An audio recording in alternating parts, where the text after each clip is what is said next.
Every day I'm looking for a way to return to the time when everything was easy to learn. Don't know when it started to get so serious, building up an illusion of a world full of trust,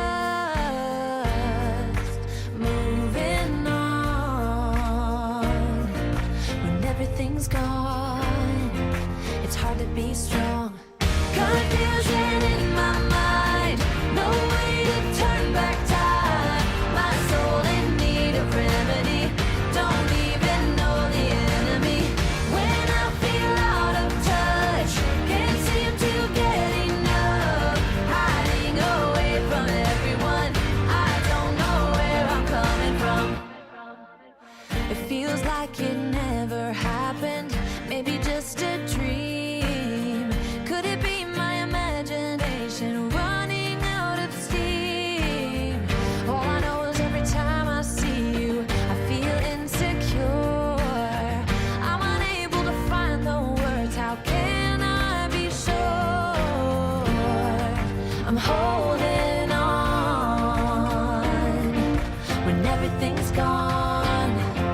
I gotta be strong. Confusion in my mind, no way to turn back time. My soul in need of remedy, don't even know the enemy. When I feel out of touch, can't seem to get enough. Hiding away from everyone, I don't know where I'm coming from. I fail to see right in front of me. There's a way I know.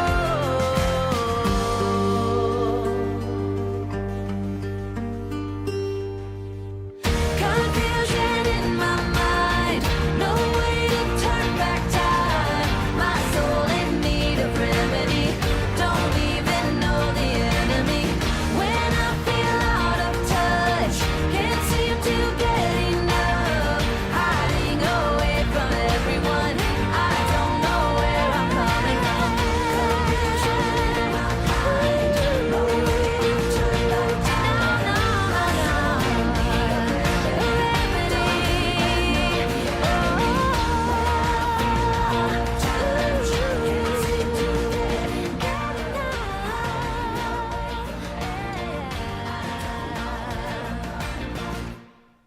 Hey everybody, how's it going? What's going on? Welcome to the stream. My name is John Ryan from Coffee Talk and Tech. And today we're going to do a little stream on the RODECaster. And the main reason that I want to do this stream, because it's not that everybody's already done this kind of stuff on this stream about the RODECaster, and they've gone through it, and it's actually started like 2 months ago before they even had a legitimate firmware. But at this point, the reason why I'm doing this stream is because I feel I am one of the few people that actually purchased the RODECaster with my own money, and I want to give my view as a streamer and a YouTuber about the product. And so that is my main concern, is to give an honest opinion on it. And I gave a little insight the other day about the product, about the RODECaster Pro II. This stems back from probably a couple years ago when I had the original RODECaster. And I got it because the Go XLR was having issues. There were just ongoing issues, and I couldn't get my head around, grabbing this thing and using it. So I went and bought the RODECaster. And then when I bought the RODECaster, I was a little disappointed because I feel like it should have had that routing back then, and it didn't. So from fast forwarding from there, I went and tried different things. And we all know a multitude of stuff that I've used for streaming.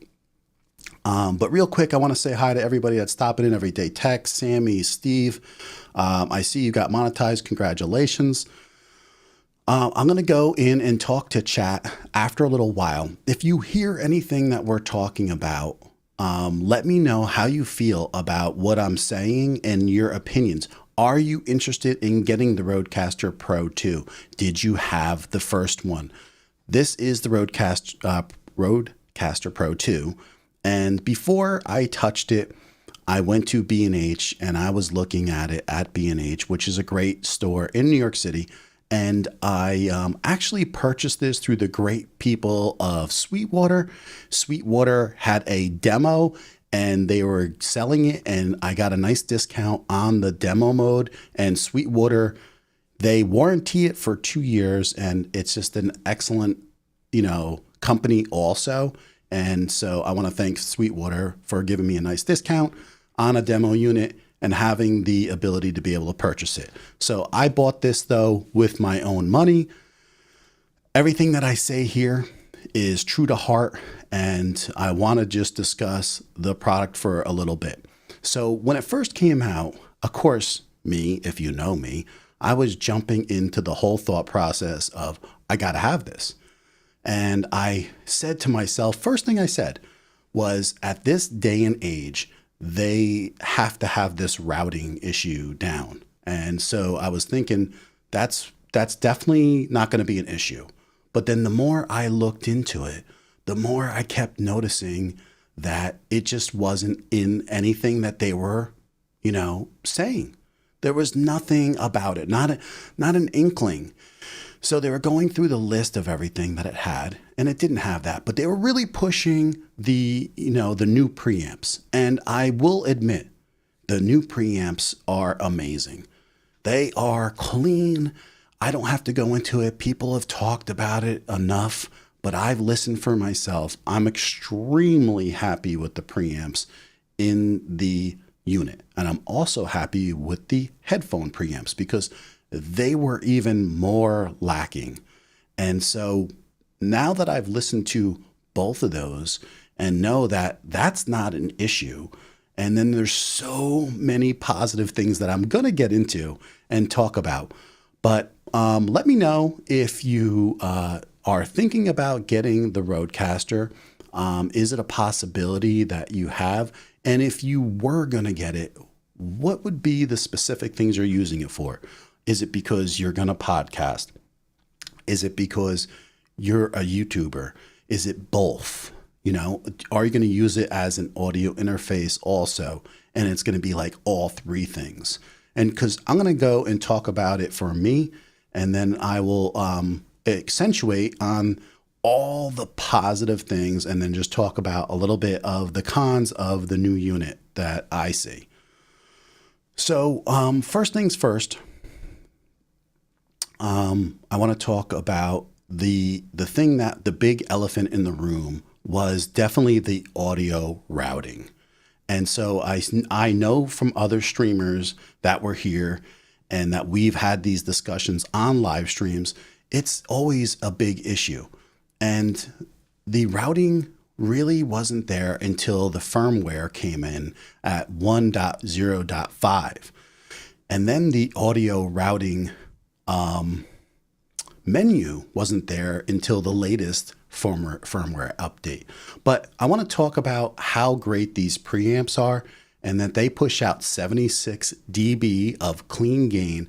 I am using an SM7B with absolutely no strain on trying to talk on this. But I wanted to tell people that, and I wanted to show them by using the SM7B. And I'm going to put it to the side so it's out of the way when I'm talking about other things. And I'm going to use an overhead mic. But you guys got a good grip on how well this sounds. And I'm actually only pushing out about 58 dB out of 76 into the unit right now to get the sound that I'm getting out of this. So let me switch over to the overhead mic. Okay, so now you guys are listening to me on my overhead mic, and this is going to let me get into the unit and show you a little bit more about it. My overhead mic is a condenser mic, so you're going to hear a little bit more air. But in general, I think that the RODECaster is doing everything that they said. The preamps are fantastic.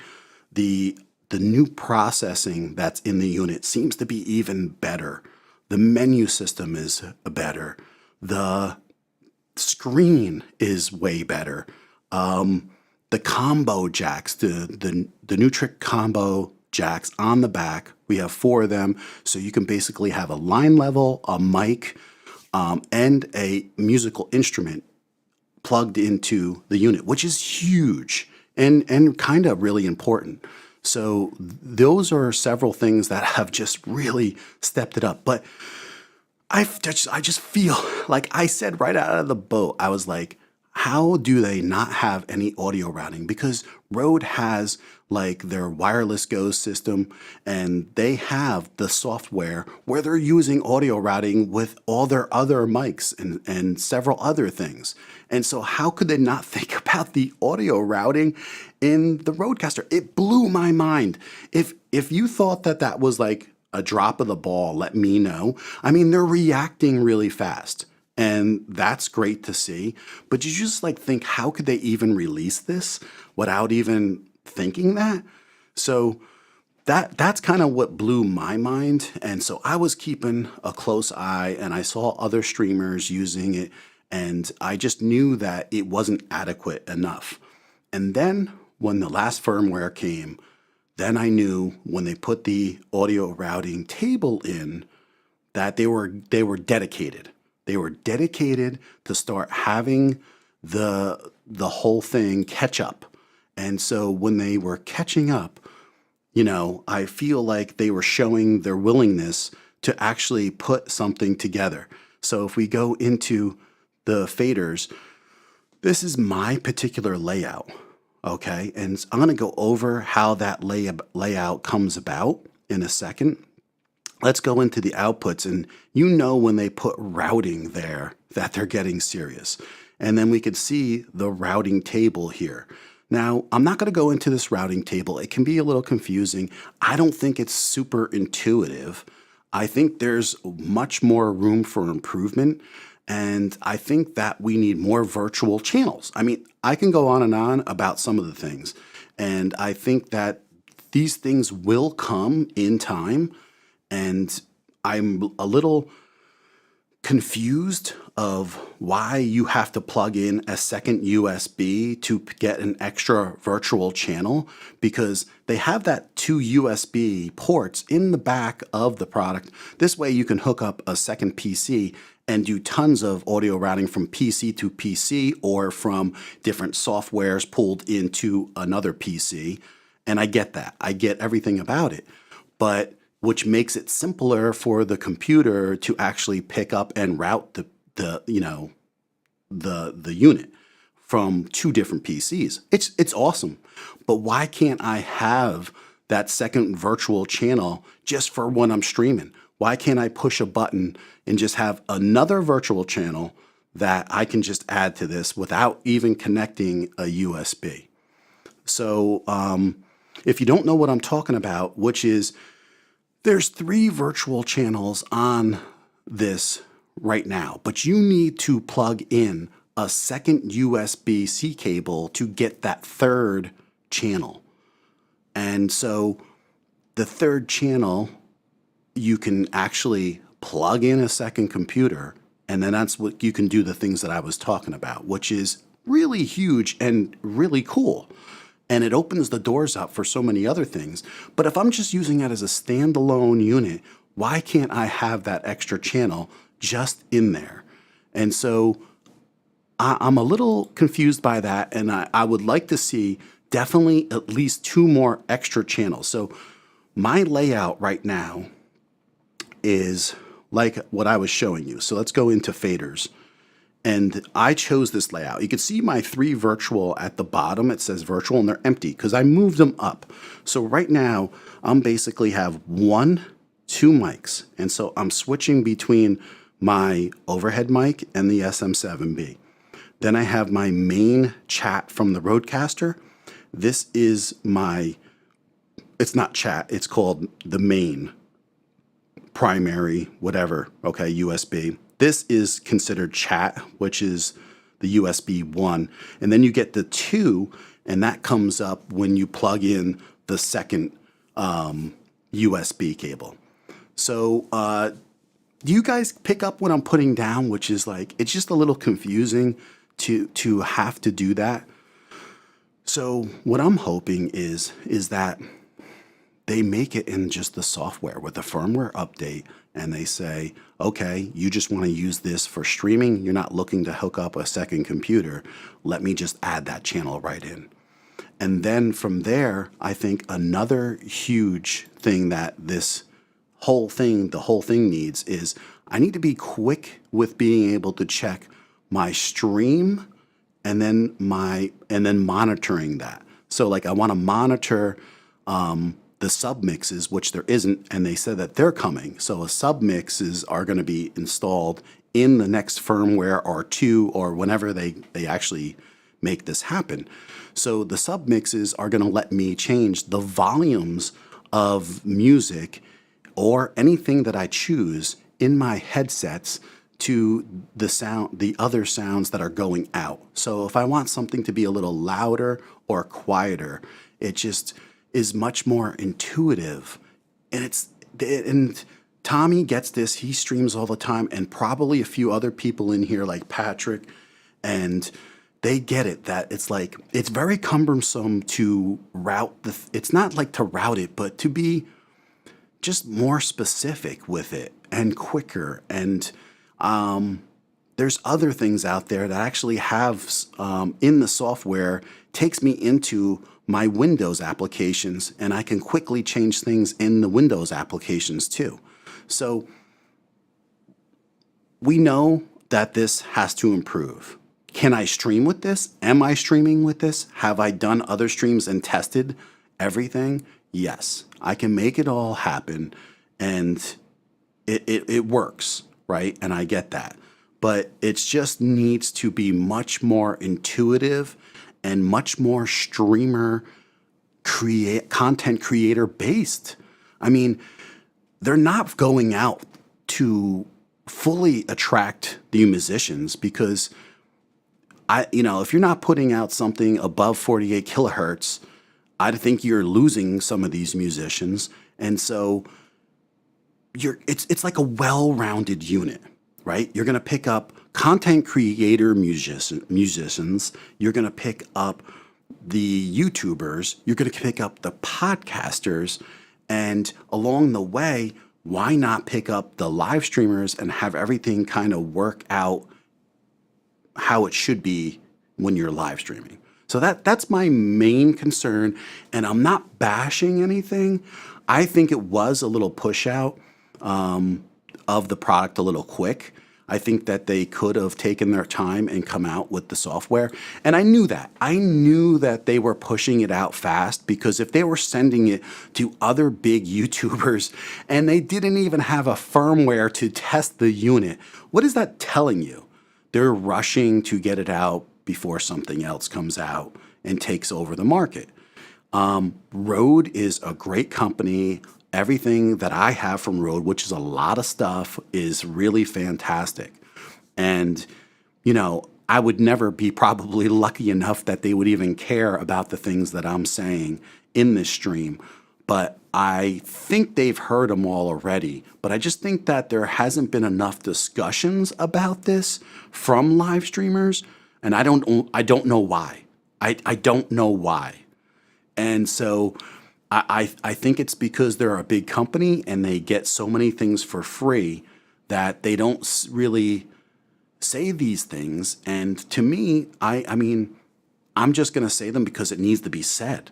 So I was holding off of buying the product. At this point, I wouldn't hold off if you want it, because there's nothing about this thing for $700 that doesn't make it worth it. I mean, I know that. I've said it when I had the first RODECaster Pro. There's just so much you're getting, and no other unit out there covers every base too. You have the Wave XLR, you have the Go XLR, you have the Beacon products, And I don't even want to get into that. I had to send it back. It crashed my computer so many times, I can't even tell you.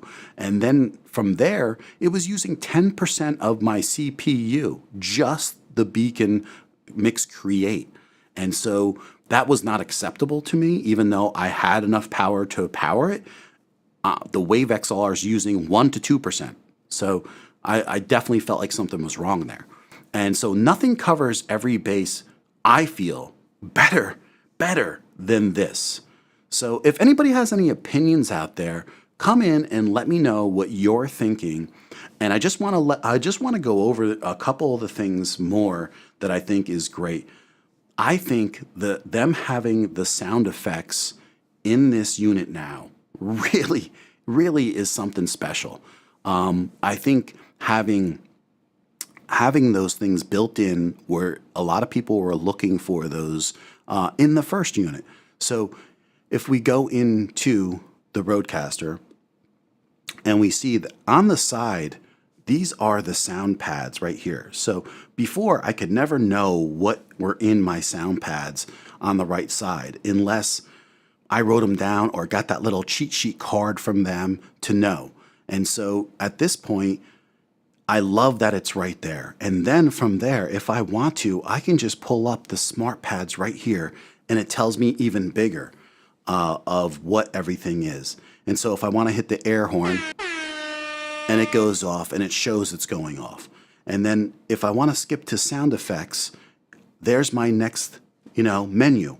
And these sound effects are built in right from Rode. And so, and not everybody's going to use these, but they can be utilized in a fun way. But these are more of just being able to have some fun. I feel like they're kind of, funky. And I don't think most people would use this stuff on an everyday basis, but it's there. And there's a few other ones that are robots. The megaphone's kind of cool, like if you're calling out, like, yo, wake up, I'm trying to talk to you guys about this. So, there's some cool things that are in there, even the swear button. So hold your ears because this might be a little loud, but know what I mean? So regarding CPU usages, it's either the Beacon doesn't quite have the hardware or very bad software, not optimized. There's definitely issue going on because here's the thing. Harris Heller had to come back on. He had to talk about how the Beacon product was crashing on his second computer, but the one that he was using streaming, it wasn't. If it's crashing on his computer every day, and you go into the Discord and you could see what people are saying, I didn't want to go and even do a review on it. I just had to send it back. What am I going to do? Just say it doesn't work? That's kind of what happened to me. So at that point, I sent it back and I waited because the Wave XLR was my best option at that time. And now I'm just using more and more things that it has here. Hi, Darlene. Thanks for coming by. Nice seeing you. It's been a while.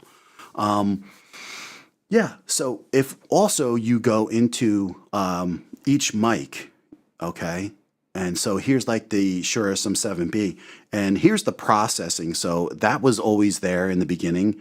You can go into each, processing like the de-esser, and you could just go right through each item, and that was always there. But this is what's cool now. And also I could just touch this pad here and do that. The effects. Okay, so if you go into the effects, and we have reverb now. And so if you're using this to do any kind of singing or anything, you could easily just add the reverb, and then it comes up on the mic. Now this is on mic 1.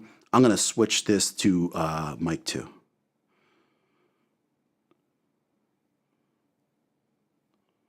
Okay, and there you can hear some reverb. It sounds like I'm in a big open hall or a room. And so having like these types of things are really cool, and something that this wasn't even capable of doing the first time go around. So you have the reverb in there, and you also have some echo effects and delays. And those kinds of things are really important for the musicians that are out there, or if you're setting up mics to sing, etc., stuff like that. And so I think that having that there at this point is a game changer, and they're just covering the bases for all kinds of different people that are using the this product. So if we go on and on, we talk about the USB-C in the back. We talk about there's an Ethernet cable now that connects, and we don't even know what they're going to be using those types of things for, but it's another plus down the road. The CPU, that's the quad-core based powerhouse of this, the brain, is capable of doing so many things, and there's going to be so many upgrades down the road on this. It's going to be cool to see. So those are the main things that I absolutely love, okay, that I talked about. But also that the routing was the big issue and only the thing that really tweaked me the most. All these little other things I wrote down kind of are more important to me. So one of the few things is on the back of the unit, there's no more locking power cable that screws in case it pulls out. It's a USB-C that can just pull right out. And then the other thing is the XLR cables. They're not a lock-in XLR cable. It's just the combo jack, and you plug them in. So you really don't see them falling out, but it's just a nice touch sometimes to have those, knowing, especially like the power cable, because that's a big issue, right? So the cost is of the RODECaster Pro II is fantastic at $700. So it's $700 plus tax, and what you're getting is amazing. I mean, there's no doubt about it. Darlene, I mean, look at all these buttons. I'm just kidding, Darlene. That's not really it. I'm just kidding. This is it right here. So it's really cool. And I had the first one, and there's a few other people in here that had the first one, and they loved it.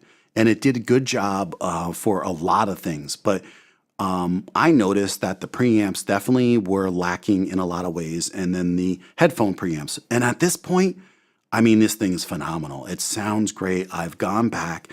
I've gone back and listened to a few things that I've done, and then I've gone back and listened to the previous things I've done with the DBX in my whole unit. So let me show you, like, we all know this is the RODECaster right here, but I want to show everybody that what I have pretty much on my desk right now and what it looks like.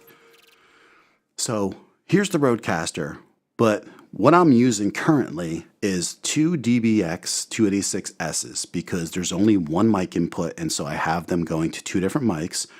Then it goes through my Mo2 audio interface, and I have that running for this second mic because my Wave XLR that's right here only has one mic input. And so I use my mic input from the Wave, and then I use a loopback mix pulled into the software with the routing of the Wave XLR to use my overhead mic. And I get the processing from the DBX 286. And everything works phenomenal and sounds fantastic.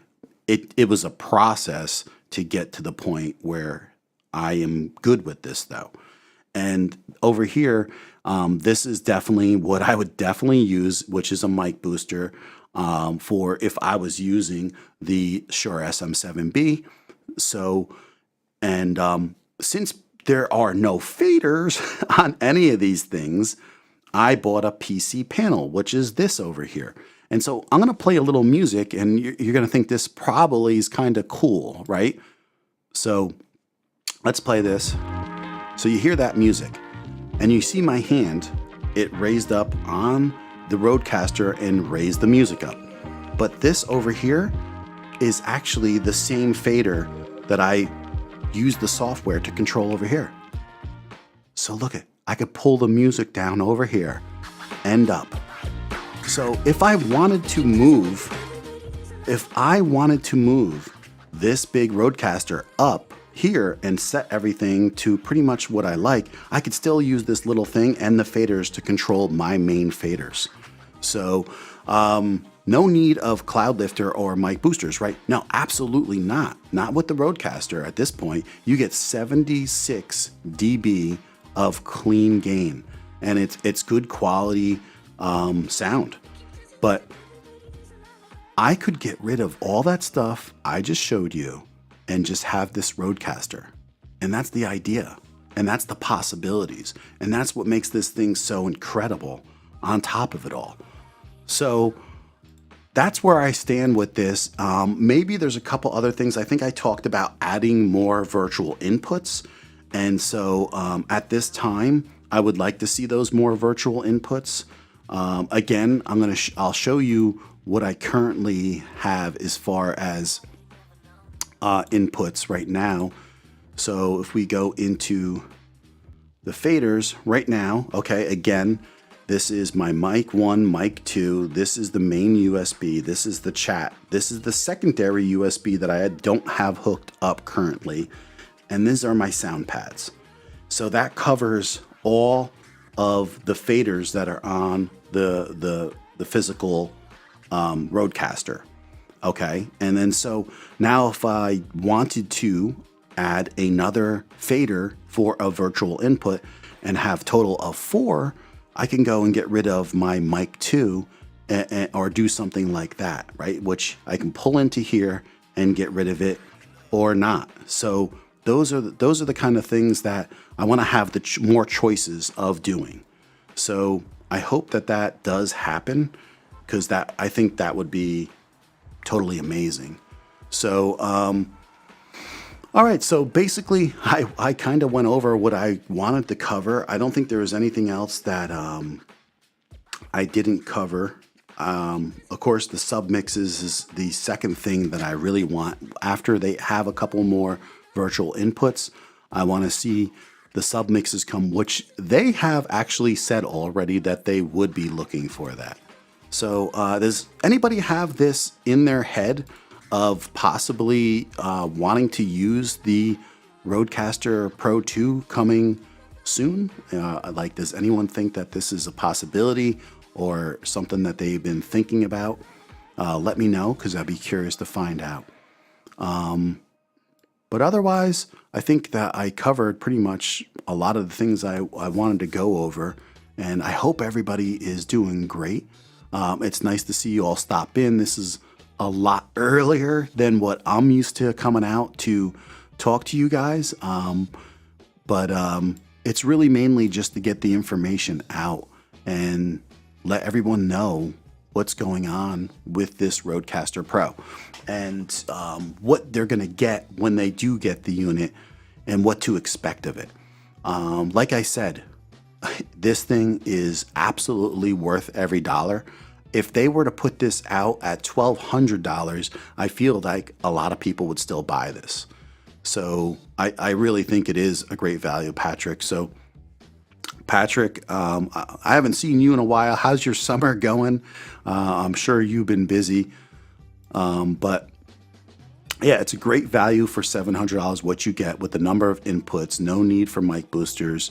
Not for me right now, but definitely a great value. And another good thing is, just to let people know, this also works for Mac or PC. And that's a plus for a lot of people. I think that's one thing, because there's even more lacking with routing for a Mac, a physical unit. I mean, you could have loopback as software you pay for, but as a physical unit, there's not a lot of things that are working for a Mac. So I think that's another plus too. So if you guys are checking me out, it's John, Coffee Talk and Tech. I wanted to really thank you guys for coming in and talking and listening to me ramble on about my thoughts of the RODECaster Pro II. But that's great. I'm glad everybody's doing well overall. Yeah, summertime is flying by. And yeah, I'm excited because I'm finishing up my studio. I've done a lot in here change-wise. And part of it's incorporating the new RODECaster. So once again, I just want to show everybody the RODECaster and what it looks like It's definitely a lot smaller than the other one. I wouldn't say a lot, but it's definitely smaller, but it's a lot bigger than what a lot of people are used to with a lot of different things. And when you look at what I showed you before, that's on my desk that I could possibly get rid of here. And this here also, it's kind of like, okay, so you're getting rid of a lot and this is working. Yeah, I do ramble, darling. You know that. So it's not unheard of, right, to hear me ramble. That's for sure. So I think that's the main things that I wanted to cover in the stream. I do hope that everybody's really, like I said, enjoying their summer. And I want to thank everybody who came in and just dropped a little bit. Yeah, I know you guys are like, what? How could he just do how is he doing a stream that's like 30 minutes? Doesn't John do streams that are like 3 hours? Well, it's really just to talk about the RODECaster and really how I feel about it. And like I said, I think it's going to be a home run. I think it's almost there. I think a little bit more with the submixes, maybe one virtual input more would be huge. And then we'd have something that we'd all want. But again, depending on how you want to use it, I think there's a lot of great things with this. And I wouldn't hesitate to go try it out, talk about it, look up more videos about it and see if it really works for you. But I'm telling you right now, it is definitely something that is a great quality. Hey, Yolanda, how you doing? Thank you so much. Thanks. I just threw some things together. I've been really just wanted to get in here, and it was hard to make this stream happen today. But I wanted to just talk about a little bit about this because I don't feel like people are talking about how important this routing was and that they get it right. And then I hope that they improve upon it and they bring those submixes in for the RODECaster Pro II. So again, thank you everybody. If you want to message me, reach out on Instagram. I have an Instagram. I answer a lot of people's questions. You can contact me there at Coffee Talk and Tech. And don't forget, I have an email on my YouTube page also if you need to reach out to me for anything. So I want to thanks everybody once again, and then have a great night. And I want to thanks for coming out. I really enjoyed seeing you all. So take care. And if you're interested in this RODECaster, let me know what you think about it. If you have any questions, also let me know. All right, guys, have a great night.